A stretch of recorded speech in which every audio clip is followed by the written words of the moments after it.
boa tarde a todos e bem-vindos a mais um webinar da nossa série Road to Play. Hoje estamos com Salvador da Cunha, CEO da Lyft, com Fernando Prado Abuim, Senior Vice President do Reputation Institute e Cláudio Domingues, Communication Manager da IKEA Portugal. Trazemos hoje três perspectivas diferentes sobre a gestão da reputação corporativa nestes tempos de extrema complexidade que a pandemia do Covid-19 causou.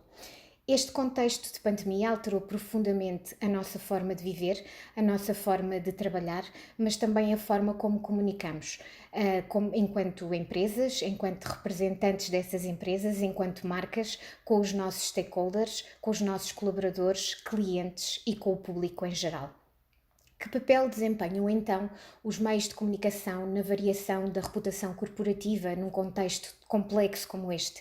Que canais de comunicação são mais valorizados? Que mensagens, que emissores, que iniciativas têm maior impacto?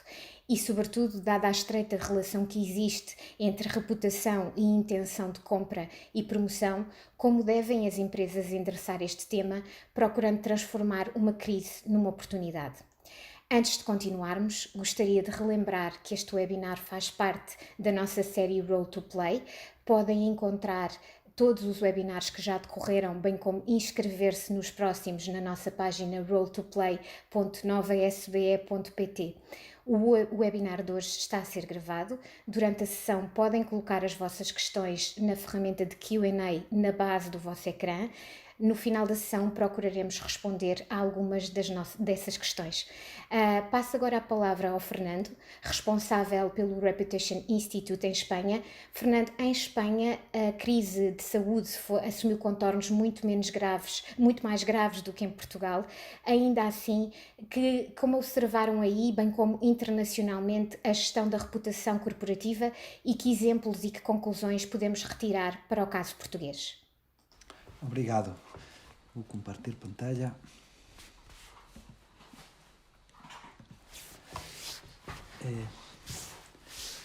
É para min un prazer participar neste webinar e gostaría de agradecer a Lyft Consulting e a Nova School of Business and Economics pelo convite.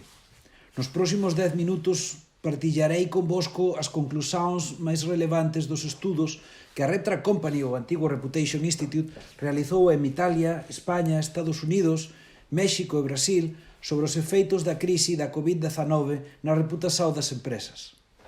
Vou tentar tirar conclusións gerais con base nos resultados destes países, para no final ofrecer algunhas recomendacións que poden ser perfeitamente extrapoladas para Portugal ou para outros países onde esta pandemia aínda non teve ese impacto e esperemos que non o teña.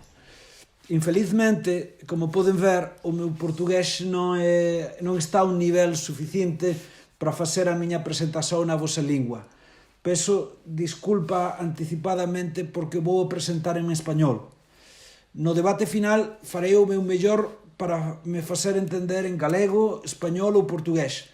Agradecovos máis unha vez por me ofreceren ao voso tempo en nome da RepTrak. Y ahora me voy a pasar al español con permiso de ustedes. En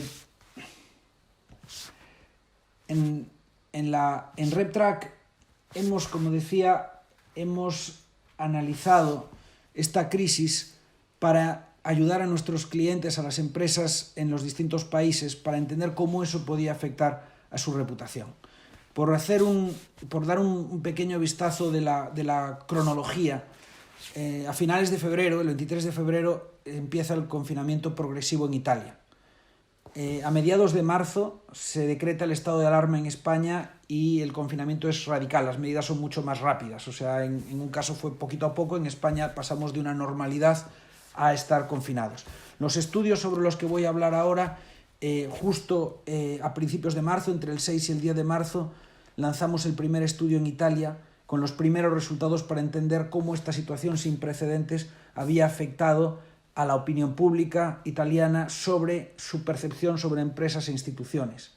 Después hicimos un primer estudio en una fase en que todavía no se habían notado los efectos graves de la crisis en Estados Unidos e inmediatamente después del confinamiento hicimos 2 olas del estudio en España. Una primera inicialmente, donde vimos unos resultados de mucho pesimismo, muy mala percepción, y una semana después, cuando las empresas habían empezado a desarrollar todo tipo de iniciativas para paliar la crisis sanitaria. Algunas de ellas pues era como de economía de guerra, en que cambiaron sus cadenas de producción para desarrollar materiales sanitarios, hoteles que se convertían en hospitales, grandes donaciones de todo tipo.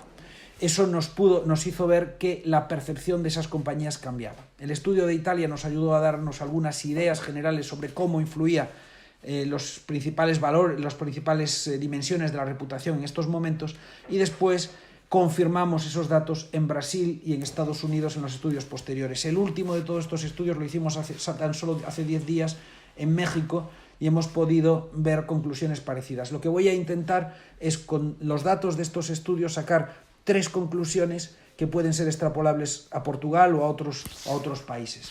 En primer lugar, decir que esta crisis lo primero que nos ha traído es mucho pesimismo e incertidumbre.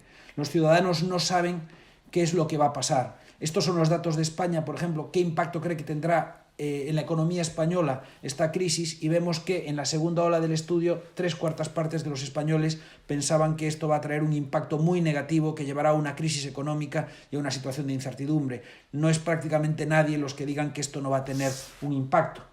Este gran pesimismo e incertidumbre nos lleva también de la economía general del país a la propia economía doméstica. Por un poco ir moviendo los datos de unos países a otros, las conclusiones son muy parecidas. Estos son, por ejemplo, los datos de México en cuanto a la economía doméstica, en que vemos que los consumidores nos dicen que esta crisis les va a afectar sobre todo a lo que son viajes y turismo, su capacidad de ahorrar, la compra de bienes raíces, la adquisición de productos financieros. Vemos que esto claramente, esta crisis económica, tiene un impacto en las empresas a través de los comportamientos de las familias. ¿Cómo se traslada esto al contexto de la reputación de las empresas? Bueno, en RepTrak medimos la reputación como un concepto emocional de admiración, respeto y confianza. Eso es la reputación, que tiene un impacto directo en los comportamientos de compra, de recomendación, de que nos concedan el beneficio de la duda en una crisis, que hablen bien de nosotros o que quieran solicitar trabajo en nuestra empresa. Y esa admiración, respeto y confianza, ese concepto emocional, lo explicamos con dimensiones racionales. En concreto, hay 7 dimensiones que explican la reputación de una compañía. La oferta de productos y servicios, o sea, lo que hace la empresa, su innovación, el entorno de trabajo, la integridad, ética y transparencia, la ciudadanía, inversión social, cuidado del medio ambiente, el liderazgo, ser una empresa bien gestionada, y sus resultados financieros. En Italia, por poner un dato, pero fue muy parecido en otros países, si nos fijamos antes y después del COVID en la reputación de las principales empresas, aquí hicimos una muestra de 19 empresas, vemos que apenas se ha movido el indicador general de reputación, el indicador emocional. Vemos que incluso había una pequeña tendencia positiva. Lo importante es que ha cambiado los pesos de las dimensiones. Lo que vemos en el lado izquierdo en el mes de enero son los pesos de esas 7 dimensiones de la reputación. O sea, el modelo es un modelo de regresión que nos explica cómo podemos explicar la variable dependiente, el indicador de reputación, con respecto a esas variables dependientes racionales. Oferta de productos y servicios es lo que más pesa, seguido de integridad y después ciudadanía. En marzo, una vez que ya en Italia estábamos en medio de la crisis del COVID, cae mucho la importancia de la dimensión oferta de productos y servicios, que es la más importante, y sube mucho la dimensión entorno de trabajo. También sube resultados financieros. ¿Qué nos dice esto? Que en estos momentos de crisis la sociedad admira más a las empresas que saben cuidar de sus colaboradores, que saben cuidar de sus empleados. La primera conclusión que les voy a dar, de las 3 que le iba a dar hoy, es: en estos momentos de la crisis del COVID-19, aquellas empresas que saben cuidar a sus empleados, manteniendo el empleo, evitando los despidos, tomando todo tipo de medidas para evitar los contagios, los guantes, mascarillas, distanciamiento social, los que les dan la información clara y transparente a sus empleados, las empresas que mejor cuiden a sus empleados serán las más admiradas por la sociedad. En segundo lugar, tenemos que hablar de todas esas iniciativas que les comentaba, iniciativas solidarias de las empresas.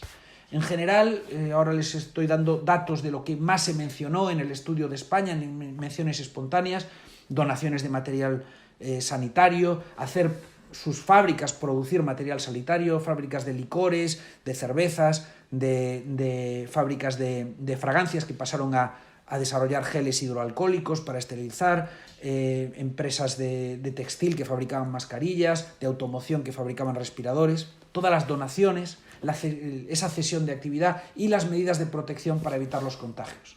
Lo que se percibió más negativamente fueron los despidos o aprovecharse la situación subiendo los precios, la continuidad de actividades, en lugar de parar y eso poniendo en riesgo a los empleados, o no dar información suficiente. Esto varía un poco de país a país. Este es el dato de España, pero por ejemplo en España las empresas no tenían la libertad para abrir o no abrir porque fue todo muy regulado muy rápidamente, pero por ejemplo cuando vemos los datos de México, de Brasil, que son distintos, pues vemos que la continuidad de actividades pasa a ser la conducta más percibida como más negativa por encima de los despidos. Cuando preguntamos ya de una manera sugerida de todas estas medidas cuáles son las que más valora la ciudadanía, vemos que las medidas de prevención del contagio entre los empleados, mantener los empleos a pesar del parón de actividad, esto enlaza con lo que les estaba diciendo en mi primera conclusión, de que los empleados es el stakeholder clave, y poner sus capacidades al servicio de la sociedad son las iniciativas más valoradas. El cuadro más importante que les voy a explicar hoy y que es mi segunda conclusión es: estas iniciativas tienen un impacto enorme en la reputación de estas compañías.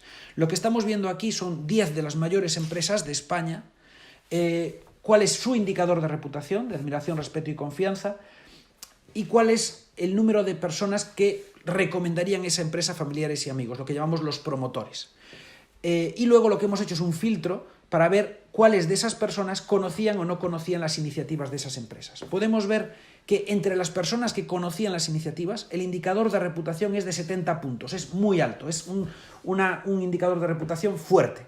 Mientras que en las personas que no conocían las iniciativas, que es más o menos la mitad, son empresas muy conocidas, aquí están los grandes bancos, los grandes retailers, las empresas de utilities, podemos ver que en esa mitad que conocía las iniciativas hay 20 puntos de diferencia de reputación de esas empresas que los que no. Esas iniciativas tienen un enorme impacto en cómo las empresas son percibidas, pero no solo en cómo son percibidas, también en cómo reacciona el público hacia ellas, ya que hay nada menos que 30% más de personas que recomendarían a esas empresas. Hay 50% de promotores, los que valoran en una escala de 1 a 7, 6 o 7, recomendarían esas empresas, entre las que conocen las iniciativas, y solo un 20% entre las que no las conocen. Esto, por dar un dato, en México es básicamente igual, 72 versus 55, 69, 34. Podemos decir que estas conclusiones son generales. En Brasil es quizás un poquito más bajo, pero podemos ver que siempre sucede lo mismo. En estos momentos de crisis, las empresas que son solidarias son premiadas por el público a través de la reputación y a través de las conductas de apoyo. Y por último, mi tercera conclusión es que ha cambiado el rol de los medios de comunicación, y en un entorno de comunicadores, hoy estamos con Salvador, pues sí me gustaría decir que a lo mejor el mix de medios que podemos usar en nuestra comunicación debe ser algo distinto. Vemos que las redes sociales han subido mucho en cobertura, es el segundo medio, este es el dato de España, en otros países varía un poco, pero es el segundo medio con más cobertura, por el que más se informan los ciudadanos después de los principales canales de televisión, pero sin embargo es el que menos credibilidad tiene, es el último. Estamos en un entorno de hiperinformación, de noticias no contrastadas, muchos bulos, las famosas fake news, y en esta situación las redes sociales tienen menos credibilidad. Es un momento en que quizás, como estrategia de comunicación, tenemos que volver a pensar en los medios tradicionales en vez de los no tradicionales, y volver, por ejemplo, a los principales canales de televisión que tienen no solo la cobertura, sino también la credibilidad. Y bueno, para ser breve, simplemente dar 3 recomendaciones en función de estas tres conclusiones. La primera: cuidemos a nuestros colaboradores. En estos momentos de crisis, el colaborador pasa a ser el stakeholder clave. Las empresas que sepan cuidar a sus colaboradores no solo son sus embajadores de marca, sino que además la sociedad admirará más a aquellas empresas que tratan bien a sus empleados. En segundo lugar, actuemos de manera solidaria. Estamos, como nunca, en el momento de la responsabilidad social. Nunca como ahora las empresas se verán premiadas por mostrarse de manera solidaria. En enero presentamos las mayores tendencias en gestión de reputación, y la número 1 era demostrar un propósito corporativo más allá de los beneficios económicos. Era nuestra tendencia más relevante. En estos momentos de esta crisis es una prueba de juego, es un test para las empresas, para el propósito de las empresas. Es el momento de walk the talk y de hacer todo eso que decimos que estamos para ayudar a la sociedad, pues ponerlo en práctica. Pero, y ahí viene mi tercera recomendación y con esto concluyo, no llega con ponerlo en práctica porque lo que no se conoce no impacta en nuestra reputación. Habíamos visto esa enorme diferencia de índice de reputación entre las personas que conocían las iniciativas de las empresas y las que no las conocían. Hay que comunicar lo que hacemos. Ahora estamos en un momento en que mucha gente está sufriendo y no es un momento para el oportunismo ni las comunicaciones comerciales. Es un momento para ser sinceros, para buscar una comunicación transparente, una comunicación empática, pero sí, señor, nos vemos obligados a hacer llegar nuestros mensajes y que nuestros grupos de interés conozcan lo que las empresas están haciendo. Bueno, he intentado ser breve, obrigado. Estas son las 3 conclusiones que quería dejar. Fernando, pela apresentação. Se calhar eu aproveitava agora esta transição para partilhar com a nossa audiência os resultados da poll e com isto passava aqui a palavra à Cláudia Domingues como representante do IKEA, ou seja, uma empresa. Como é que na IKEA trabalharam o tema da reputação e nesta altura de crise, de alguma maneira a Cláudia revê-se nestas recomendações que o Fernando nos deixa aqui ou não? Olá a todos, muito boa tarde. Revejo-me muito e, aliás, quero só começar por dizer, eu fiz esta apresentação antes de ver as conclusões do Fernando, mas é engraçado engraçado ou não, como de facto nos identificamos muito com esta forma de olhar para a reputação da marca. Porque, sim, na IKEA acreditamos que de facto a reputação é um item muito importante para olharmos. Não é o trabalho do departamento de comunicação, é o trabalho de toda a gente que trabalha na empresa. E é um trabalho que parte precisamente desta necessidade de pensarmos a marca do ponto de vista do seu posicionamento. O que é que nós queremos ser e como é que nós queremos ser percebidos no dia-a-dia, independentemente de estarmos em modo de crise ou não, qual é que é de facto o nosso principal propósito. E aqui falamos de nós enquanto marca, empresa e empregador, temos sempre estas 3 dimensões que temos em mente, e qual é que é o nosso papel na construção da confiança e de passar de facto qual é o propósito da marca, porque é que nós existimos, qual é o valor acrescentado que nós trazemos à sociedade e de preferência qual é o seu impacto positivo social que tem na sociedade. Como é que nós trabalhamos? Eu gosto muito desta metáfora porque acho que é simples e fácil de perceber. Para nós a reputação constrói-se devagarinho, é uma maratona, não é um sprint. Constrói-se todos os dias em tudo aquilo que nós fazemos e naquilo que nós não fazemos, naquilo que nós dizemos e naquilo que nós não dizemos. Se calhar é o ponto onde eu vejo o maior ponto de melhoria, que se calhar nós falamos pouco muitas vezes daquilo que nós fazemos, mas de facto tem que estar assente nestas raízes fortes, não é? E neste propósito de base de porque é que nós de facto existimos. E é construído de uma forma sólida, acreditamos nós, e de uma forma estável. E tal como uma árvore também se corta num instante, não é? E portanto demora muito mais tempo a construir do que de facto a cortar. Por onde é que nós começamos? Começamos sempre pelo princípio, pelo nosso propósito, lá está, pela nossa visão. Nós temos uma visão muito humanista. Eu acho que é curioso que somos uma marca de mobiliário, mas que muito poucos documentos falam de mobiliário ou de decoração. Falamos de facto do que é que nós somos e porque é que nós existimos. E esta visão de criar um melhor dia-a-dia, ter uma visão humanista de criar um melhor dia-a-dia para a maioria das pessoas, que incluem as pessoas que nos visitam como clientes, as pessoas que trabalham connosco, as pessoas que nos fornecem. Portanto, é muito abrangente e muito poderoso, na verdade, acreditamos nós. Para além disso, sempre ligado ao negócio, que tem a ver com esta visão, esta ambição, mais do que visão, de querer democratizar o acesso àquilo que é bom, bonito, funcional, que tem qualidade e que é sustentável, não é? Porque, como diz uma pessoa na organização, vender coisas caras a pessoas ricas é fácil. O que é difícil, de facto, é chegar às pessoas que têm pouco dinheiro, todos os dias, para melhorarem o seu dia-a-dia. Portanto, este papel da democratização do acesso ao design democrático é muito importante para nós. E, portanto, pegando naquilo que nós somos enquanto empresa e naquilo que é o nosso negócio, é relativamente simples, se quiserem. Nós trabalhamos com esta pirâmide no Departamento de Comunicação, que é uma pirâmide de priorização. Como é que nós priorizamos tudo aquilo que nós temos para dizer? E que acreditamos contribuem para a nossa reputação e para o nosso dia-a-dia.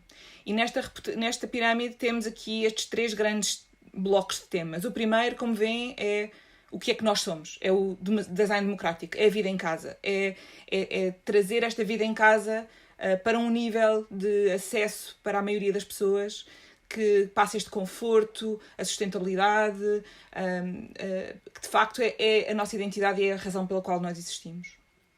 O segundo bloco tem a ver com os direitos humanos e com as alterações climáticas. Mais uma vez, um dia-a-dia melhor para a maioria das pessoas significa um dia-a-dia mais igualitário, mais justo, um local de trabalho mais inclusivo. E, finalmente, o terceiro grande bloco tem a ver com esta transformação que todos nós estamos a passar nas nossas vidas, esta rapidez com que os negócios estão a alterar e que afetam também o que é que nós somos enquanto empregador. E, portanto, se olhamos para estes 3 grandes blocos, é relativamente fácil perceber quais são as nossas áreas de atuação, os ângulos pelos quais nós queremos, o que é que nós podemos fazer, o que é que não fazemos. Portanto, é um bom filtro interno para nos priorizarmos. Mas temos mais 2 filtros importantes para a forma como nós lidamos com os nossos temas. E o primeiro é, pegando no Fernando, as pessoas primeiro. A forma como nós colocamos sempre, de uma forma quase obsessiva, as pessoas em primeiro lugar, tanto do ponto de vista do que nós fazemos como dos nossos canais de comunicação, como nós temos regras férreas de nada sai para fora antes que saiba internamente. Ou quando nós temos um momento de crise e se junta uma equipa de crise, a primeira linha sempre é as pessoas e só depois, no fim, o que é que nós podemos fazer noutros níveis. Acho que reflete muito e nota-se muito, acredito eu. E eu já lá vou a alguns exemplos de algumas ações que nós desenvolvemos nesta vertente. O segundo filtro é o nosso tom de voz. Nós temos um documento interno que é precisamente, que chama-se o tom de voz, e que define palavras-chave, formas de falar, que são absolutamente alinhadas com aquilo que nós somos enquanto empresa, com a identidade da empresa, com os valores da empresa, e que falam de coisas tão simples como bom senso, honestidade, transparência, o não nos levarmos muito a sério. Todas estas palavras ajudam-nos depois também no nosso dia-a-dia a construirmos, acreditamos nós, a nossa reputação e a construirmos esta ligação que nos permite ter esta vantagem do ponto de vista da confiança, por um lado, mas também do sentirmos que as pessoas nos ouvem, na maioria das vezes. Alguns exemplos de ações, de uma forma muito rápida, que aconteceram agora nestes tempos, nestes 2 meses, que parecem 2 anos. A primeira, estão aqui, há três ações. Isto é o Together with Kindness, é o umbrella para tudo que tem a ver com as ações internas de apoio e de olharmos para nós primeiro, lá está. E estão aqui 3 exemplos. O primeiro é o programa Contigo, é um programa que já existia, mas que foi reforçado neste período. É um programa de apoio social para as pessoas que estão a passar por dificuldades. Dificuldades económicas, dificuldades sociais, violência doméstica, dependências, o que for. E que muitas vezes, portanto, é o limite do privado, não é? Onde a empresa normalmente não entra. E que nós não entramos, mas criamos aqui uma ponte para ajudar as pessoas na sua vida privada a se sentirem melhor. Porque acreditamos que pessoas que estão bem também são melhores colaboradores, são mais produtivos, são mais felizes e criam um melhor ambiente naturalmente. O segundo, Os Bons Vizinhos, foi uma ação que foi criada especificamente no período Covid e que é uma rede de voluntários para se ajudarem uns aos outros. para ir às compras, para passear o cão, para levar o filho à escola, para ficar com a criança enquanto o outro tem que ir trabalhar.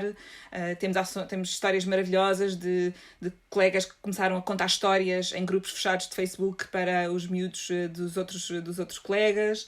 Portanto, foi uma partilha de solidariedade e de voluntariado. E o terceiro é um exemplo também de mais funcional, se quisermos, mas que foi uma linha que foi criada especificamente para ajudar as pessoas nas dúvidas que tivessem. Dúvidas mais práticas, mais funcionais, o meu recibo de salário, o meu horário, como é que eu faço, vou trabalhar, tenho que ter máscara, não tenho que ter máscara. Simples. Há um número direto, funciona de todo lado e que tem sempre 3 pessoas para atender. 3 ações pequenas, mas que mostram como a prioridade foi, de facto, criar estes canais, criar este envolvimento interno e as pessoas perceberem que elas estão em primeiro lugar. Também no momento em que foi decidido avançar para layoff, mais uma vez, o facto das pessoas estarem em primeiro lugar, estivemos até ao último momento a confirmar isto do ponto de vista legal, porque queríamos avançar para layoff, mas só se as pessoas não perdessem salários. E, portanto, nós compensarmos a diferença dos salários para quem foi para layoff foi muito importante para nós e foi muito, muito valorizado internamente, posso-vos dizer, porque perder 30% de salário de repente não é fácil, não é? E nós tínhamos consciência dessa questão. Por outro lado, do ponto de vista externo, também sabemos que os nossos clientes sentem a nossa falta, não é? Aliás, já nos começam a ligar para saber quando é que as lojas abrem. E, portanto, não perdemos o momento de nos mantermos a ligação com as pessoas neste tom de empatia, de sabermos o que é que está a acontecer desse lado. A vida está difícil, está tudo muito mais confuso, é mais difícil dormir, temos as crianças em casa enquanto estamos a trabalhar. Como é que nós vos podemos ajudar para que a casa... temos de nos lembrar que nunca tinha acontecido, em momento algum, termos 1/3 da população mundial em casa ao mesmo tempo. De facto, a casa ganhou uma importância e uma relevância que não tinha, ou que se calhar nós não tínhamos tão presente, não é? E, portanto, o ajudarmos as pessoas neste momento para nós foi muito importante. O terceiro nível é, como também estavam a dizer, a questão da solidariedade. De facto, de uma forma natural e, mais uma vez, ligada àquilo que é a nossa essência. Nós não demos material médico, porque não é o nosso core, não somos médicos, mas demos materiais para que as pessoas que não vão a casa nesta fase, os médicos e os enfermeiros, possam ter um bocadinho de casa onde estão. E, portanto, ajudámos a renovar os espaços de descanso dos médicos e dos enfermeiros e de quem apoia pessoas em lares e dar um bocadinho de casa, como nós dizemos, a quem não vai a casa. Este foi um momento de emergência, mas sentimos, ok, isto é o agora. Mas como é que nós podemos deixar aqui uma marca e pensarmos no impacto maior e mais longínquo que esta crise está a ter. E por isso estamos a desenvolver agora o projeto de longo prazo. E mais uma vez é absolutamente em continuidade com aquilo que fizemos nos últimos anos. Nós tivemos durante 3 anos lançámos a campanha do Vamos Brincar, a importância que brincar tem no desenvolvimento emocional, físico, intelectual das crianças. E sabemos que crianças que neste momento já estavam em situações mais vulneráveis, este tipo de crise só acentua a desigualdade e acentua essa vulnerabilidade, não é? E, portanto, estamos agora com um projeto que vai começar para a semana, porque isto é quase uma primeira mão, em que vamos chegar a crianças em todo o país que estão nestas condições mais difíceis, com kits estes aqui são alguns exemplos, têm a ver com as idades, de acordo com as idades de cada criança, o que é importante para eles nesta fase, para brincar e para estudar e para não perderem tão rapidamente o comboio, não é? Porque é muito fácil estas crianças nesta fase perderem este comboio. São só 2 exemplos em que mostram que, tanto, mesmo quando a nossa opção foi pôr em cima da mesa o papel solidário da empresa, fomos sempre às nossas raízes. É a nossa identidade enquanto tornar melhor a nossa casa, e foi isso que levámos aos enfermeiros e aos médicos, e o pensarmos nas crianças e no desenvolvimento das crianças e no papel do brincar, num ponto de vista mais de longo prazo, que é a segunda fase deste projeto. Em resumo, e para não me alongar, o que é que eu vos posso dizer? Acho que esta crise acentuou ou trouxe à luz a importância de nos mantermos fiéis aos nossos propósitos, às nossas raízes, àquilo que nós já somos ou que já éramos, o não fazermos inversões rápidas, como estava a dizer, só para nos aproveitarmos da situação, o pormos sempre as pessoas em primeiro lugar, as pessoas primeiro, as nossas pessoas, depois os nossos clientes, os nossos parceiros, fornecedores, etc. E fazermos isto de uma forma a navegar em teletrabalho, né? Todos nós em teletrabalho, e a navegarmos enquanto tínhamos como obrigação manter a continuidade do negócio, porque temos um negócio para manter e queremos manter postos de trabalho no futuro. Portanto, manter a continuidade do negócio, assegurar os postos de trabalho, assegurar que as pessoas se sentem confortáveis e seguras na empresa onde estão a trabalhar, que os clientes nos reconhecem e que estamos a fazer o bem ao mesmo tempo. E tudo isto em Zoom e em Teams. Portanto, têm sido tempos divertidos, vamos lhe chamar assim, mas muito animados. Obrigada, Cláudia, por esta perspectiva sobre como é que uma empresa, neste caso a IKEA, está a gerir o tema da reputação e, de uma forma geral, a comunicação externa e externa nesta altura de pandemia.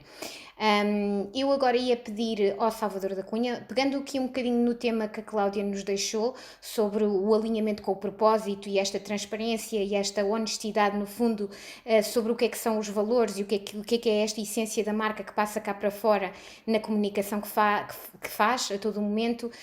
Em jeito de wrap-up, Salvador, isto está bastante alinhado com os pontos com um dos pontos que o Fernando que nos tinha deixado, que o tema do propósito era neste momento determinante.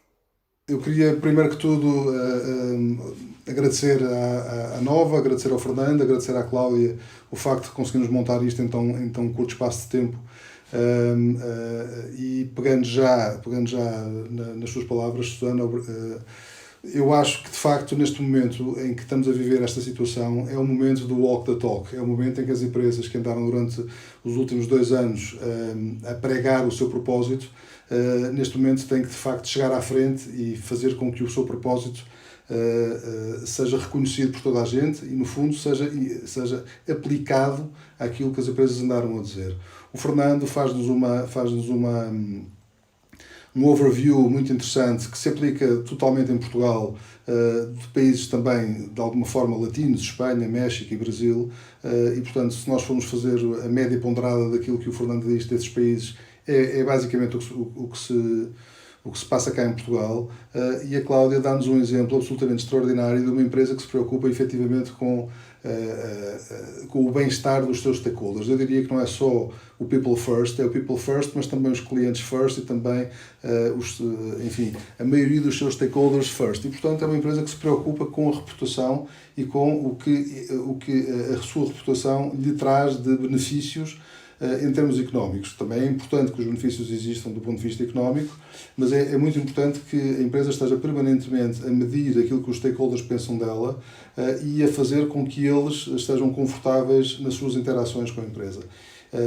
Não é à toa que o IKEA aqui está, ou que a IKEA aqui está, peço desculpa, porque efetivamente é uma das empresas com melhor reputação do mundo, e não é à toa também que o IKEA em Portugal faz este caminho absolutamente extraordinário de praticamente não se falar em móveis, não é? Eu lembro-me que há 20 anos atrás, quando eu fiz aqui a casa onde estou a viver, fui à Espanha buscar mobílias porque ainda não havia cá em Portugal, não é? E nós nessa altura falávamos de móveis, falávamos de coisas, falávamos de design, hoje em dia não, hoje em dia falamos de uma coisa completamente diferente e portanto eu achei que foi muito interessante aqui a apresentação da Cláudia. Também passei muito rápido, nós na Lift que temos este tema da reputação há mais de 20 anos no nosso propósito também, fizemos agora um barómetro em termos de crise que terminou na segunda-feira ou na terça-feira. Não temos a análise estatística feita, mas temos algumas conclusões que são bastante interessantes e que eu passo aqui muito rapidamente, a ver se consigo fazer isto. Bom, a primeira pergunta que nós fizemos é como é que as empresas, como é que os investimentos da empresa vão ser alterados nos próximos 6 meses em função do que aconteceu, e o que reparamos é que há aqui alguma estabilidade na manutenção, mas as áreas de recursos humanos e as áreas de comunicação são aquelas que vão sofrer um pouco mais com isto. E, portanto, as empresas estão a fazer cortes, apesar de tudo, nos recursos humanos e na comunicação. Eu não acho que isto seja muito positivo, mas, no fundo, é aquilo que deriva das respostas que nos deram, não é? Outra questão que eu acho que é muito importante também falar tem a ver com se nós estamos ou não estamos, em termos de empresas portuguesas, preparados para gerir alguma crise que possa existir do ponto de vista mediático. E neste momento nós estamos em crise que não é mediática, mas é em crise de gestão, e esta crise de gestão, se puser em causa a continuidade da empresa, transforma-se rapidamente numa crise mediática. O que nós reparamos é que 37% das empresas estão minimamente preparadas, mas o resto não estão minimamente preparadas. Portanto, não têm responsáveis designados para gerir crise, ou têm responsabilidades divididas, ou têm apenas um responsável com responsabilidades não definidas e, portanto, não estão preparadas para gerir crises. E nem estão preparadas para gerir crises, nem fazem simulações. Portanto, aqui só temos, aqui, enfim, à volta de 30% de empresas que fazem simulações de crise. E se eu quisesse adivinhar, mais uma vez digo que não tenho análise estatística feita, só multinacionais é que estarão a fazer isto. Não vejo. Enfim, podemos ter aqui as 10 principais empresas do PSI 20 a fazer também alguma simulação, mas sobretudo multinacionais a fazer simulações. Depois também fomos falar um pouco sobre canais. Onde as empresas possam comunicar as suas iniciativas. E tiramos aqui uma conclusão muito interessante, que é, apesar de as redes sociais serem canais com menos credibilidade, os canais próprios da empresa e as redes sociais da empresa são os canais em que as empresas mais investem e são os canais com mais credibilidade. E estamos aqui a falar das redes sociais, não lato sensu, mas as redes sociais utilizadas pela empresa para comunicar as suas iniciativas. Só depois é que vêm os principais canais de televisão, os jornais de referência, aí com 30%, depois os principais canais de televisão e depois todas as outras plataformas. Eu estou a ser especialmente rápido, porque nós temos que terminar, já estamos quase no fim. E uma das coisas que nós podemos dar aqui como pistas deste barómetro é que o tom das empresas vai ter que mudar um pouco, vai ter que ser um tom mais adequado àquilo que é empresas mais humanas, como de resto a Cláudia falou, e é de facto isto que está em jogo. As empresas têm que ser mais empáticas, têm que ser mais humildes, têm que ser mais solidárias e têm que ser sobretudo mais autênticas, não é? Portanto, o tom de voz tem que mudar bastante e não pode e a performance financeira, os produtos e serviços que no fundo eram algumas das dimensões que as empresas gostavam muito de comunicar, vão ter que o fazer de uma forma diferente e vão ter que o fazer de uma forma que se perceba que há continuidade por trás e que no fundo, quando se está a falar em dimensão financeira ou em performance financeira, não se está a vangloriar daquilo que se fez, mas está-se a falar da solidez da empresa que pode manter postos de trabalho. E se for por aí, as coisas conseguem funcionar. Outra das recomendações que nós fazemos é que as empresas se preocupem menos com notoriedade e preocupem-se mais com familiaridade. Preocupem-se com o facto de os vossos stakeholders terem que conhecer o que vocês fazem e não só conhecer a vossa marca. É muito importante que eles se identifiquem com isso e que haja envolvimento com isso. Como dizem os brasileiros, engajamento ou engagement, mas em português é envolvimento. E, portanto, envolver os stakeholders e fazer com que eles conheçam a vossa empresa e as vossas atividades é muito importante para esta fase, porque é aqui que se vai transformar um pouco a forma como eles têm comportamentos de suporte positivos convosco.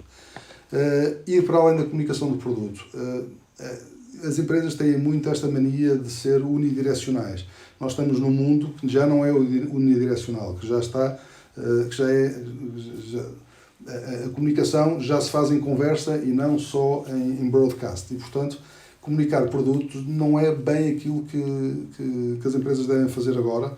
E, de resto, como o Fernando disse, estatisticamente, o RepTrak Company mostrou que a comunicação de produto tem menos relevância nesta fase, não é? E dar muita importância à comunicação interna e aos colaboradores. Portanto, eu com isto rest my case. Peço desculpa, falta aqui a questão do papel do líder na comunicação. O papel do líder na comunicação em Portugal é um papel bastante ingrato. Os nossos líderes estão muito low profile. Nos últimos 10 anos, depois da crise de 2008, os líderes ficaram muito low profile, mas os líderes têm que se chegar à frente, e têm que se chegar à frente, como eu dizia há pouco, de forma empática, de forma humilde, de forma solidária, de forma autêntica. E têm mesmo que se mostrar, porque são eles que levam a lanterna, são eles que levam a candeia, e são eles que levam todos os stakeholders atrás, especialmente os stakeholders internos, não é? E com isto termino aqui a nossa apresentação. Muito obrigada, Salvador. Nós temos aqui algumas questões das pessoas que nos estão a ver a partir de casa, suponho eu, algumas delas, pelo menos. Temos aqui uma preocupação que, aliás, tem surgido frequentemente nestes webinars que nós temos tido, que é o tema das pequenas e médias empresas. O tecido empresarial em Portugal é maioritariamente, em grande maioria, composto por este tipo de empresas. Como é que se gera a reputação neste tipo de empresas? As pistas mantêm-se, ou seja, os pontos que o Fernando apontou, e agora com estas conclusões que o Salvador nos apresenta no fim, isto trata-se da mesma maneira numa pequena e média empresa? O primeiro que teño que dicir é que cando fixemos, por exemplo, en España, en México, en outros países, a análise de se as grandes empresas tiñan o mesmo efecto de unha valoración máis positiva ou negativa durante a crise, as empresas pequenas teñen un impacto máis negativo que as empresas grandes. A explicación, a interpretación que eu fago deste feito é que as pequenas empresas están a sofrer os recortes de plantilla, o sufrimento de ter os negocios pechados, mentres que as grandes empresas son as que fan todos estes movimentos solidarios porque teñen os recursos para cambiar as súas fábricas, producir material sanitario, etc.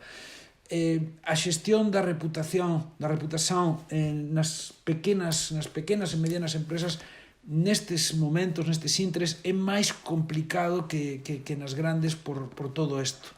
E os datos que eu podo mostrar non son moi positivos, teño que lamentar. Pero a xestión da reputación nas pequenas empresas, o xeito de facela, a maneira de facela é a mesma que as nas grandes empresas. O importante é coñecer os nosos stakeholders, cales son as súas necesidades e intentar solucionar esas necesidades.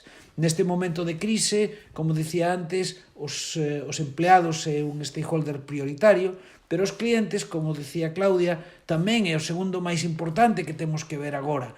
En estes momentos, as pequenas empresas teñen que estar o máis preto posible dos seus clientes e dos seus empleados. Cláudia, quer comentar? Não, concordo em absoluto. E, na verdade, eu acho que os princípios para uma grande empresa são os mesmos para uma pequena empresa. Tem, se calhar, um impacto mais limitado, chega a menos pessoas, mas a relação de confiança, de proximidade, de porque é que eu compro esta empresa, não a empresa do lado, as razões são as mesmas, só numa escala diferente. Exatamente. Portanto, a dificuldade em gerir a reputação será maior, porventura, porque os recursos são menores e porque as preocupações são outras, e porque provavelmente a liderança dessa empresa está mais preocupada com uma continuidade de curto prazo e menos com uma continuidade de médio e longo prazo.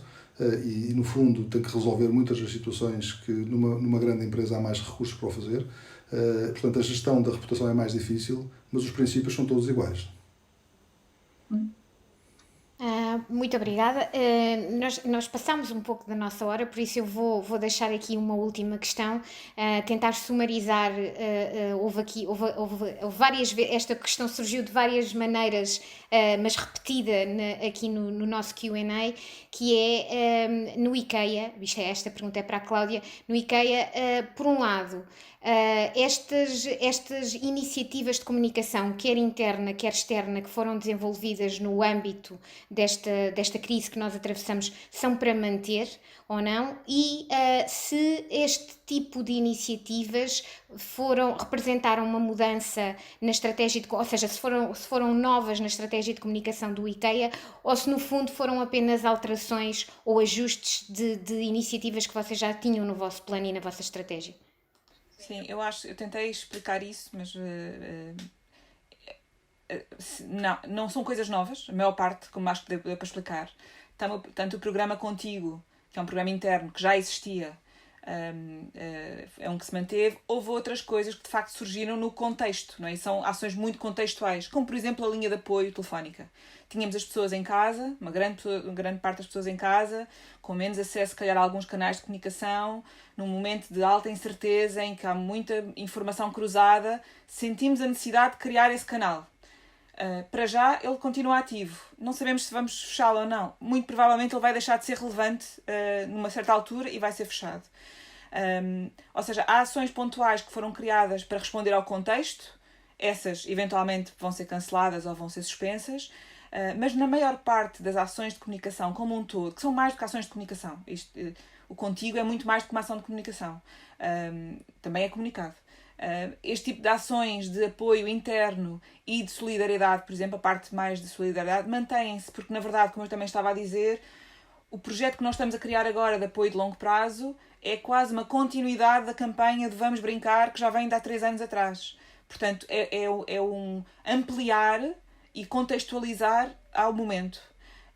A diferença que eu vos posso dizer é estes projetos tiveram todos reforço de budget, ao contrário de cortes, foi ao contrário, tiveram muito mais budget nesta fase do que teriam numa fase normal. E temos, acho eu, a sorte e o mérito de ter uma empresa que percebe a importância de pôr o dinheiro nos momentos certos, nos sítios certos, e portanto, tanto do ponto de vista de projetos internos como destes projetos de apoio social, houve reforço de budget. A base, a essência e a forma como estamos a fazer não mudou. Mudou em alguns momentos, dá um exemplo, também tem a ver com uma das perguntas que está aqui, na forma de comunicar. Estamos muito mais digitais do que éramos antes. Acreditávamos sempre que era muito difícil chegar digitalmente às nossas pessoas, porque temos targets internos muito diferentes, muito internos, com dificuldades de acesso a alguns canais de comunicação, e de repente percebemos que é possível. Há um esforço adicional, mas é possível chegar às pessoas de uma forma mais digital. Portanto, estamos a adaptar-nos e muitas coisas não vão voltar a ser como eram. A questão do home office, sim, provavelmente sim. A forma de trabalhar os escritórios não vai ser igual daqui para a frente como era até agora. Portanto, só que ainda estamos aqui na fase da turbulência. Portanto, ainda não sabemos onde é que vai poisar este pó, não é? Mas que vai ficar igual, não vai. Acredito que só acentuámos ou tornámos mais preto e branco, não é? Algumas das ações que tínhamos que ficaram mais cinzentas ficaram mais claras naquilo que estamos a fazer. Obrigada, Cláudia. E para fechar, eu deixava aqui uma questão, que é, será que esta altura que no fundo também foi o que nos trouxe aqui, não é? Será que esta altura que nós atravessamos é uma altura em que, mais do que nunca, está em jogo a reputação das empresas, ou é uma altura em que as empresas podem fazer um jogo com a sua reputação?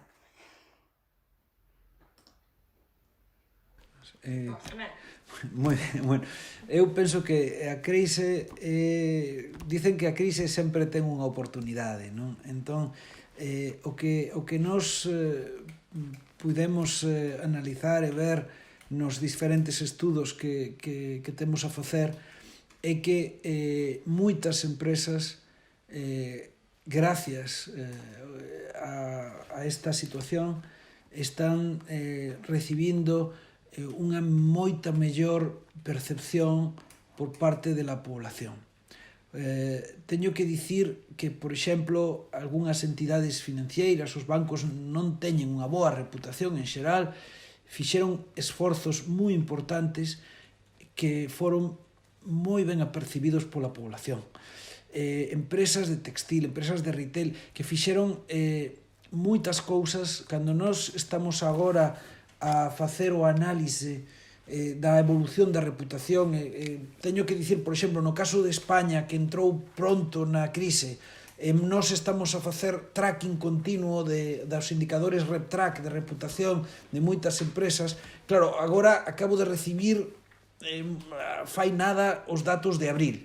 Abril foi o primeiro mes que temos totalmente no confinamento da xente en España. E hai empresas que neste mes de abril tiveron unhas subidas de reputación importantísimas. Outras que non.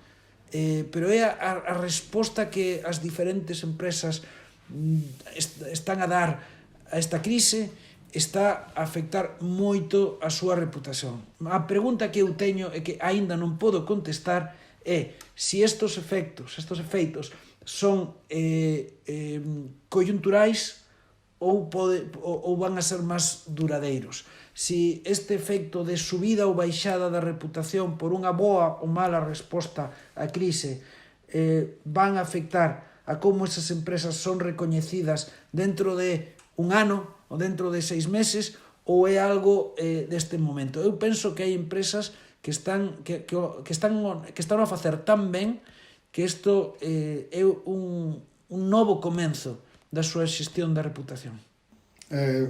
Eu posso também afirmar isso. Acho que neste momento é um momento de grande oportunidade para as empresas, aquelas que tinham maus comportamentos e que podem neste momento repensar esses seus comportamentos. É um momento ideal porque as pessoas vão esquecer o que se passava para trás. De resto, nós estamos há 2 meses em confinamento e se calhar pensamos que estamos há 6, não é? E portanto, de facto, o tempo está a passar muito rápido. Eu acho que é muito importante que as empresas sejam reputation oriented, que as empresas façam a sua gestão em função daquilo que são os comportamentos de suporte que os stakeholders vão ter e, sobretudo, que não olhem para a reputação como um prémio que vai estar em cima da secretária. A reputação não são prémios, a reputação não são rankings, a reputação é uma ferramenta de gestão absolutamente fundamental para que as empresas girem em continuidade e para que consigam, efetivamente, ter os comportamentos de suporte dos seus stakeholders bastante positivos. Muito obrigada, Salvador. Obrigado, Fernando. Obrigado, Cláudia. E obrigado a todos que nos estiveram a ver nesta tarde.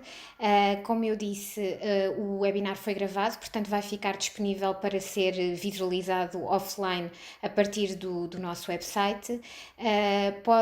Não deixem de nos acompanhar nesta série de webinars todos os dias da semana às 6 da tarde. Só me resta desejar um bom fim de semana e até à próxima. Obrigado. Obrigado.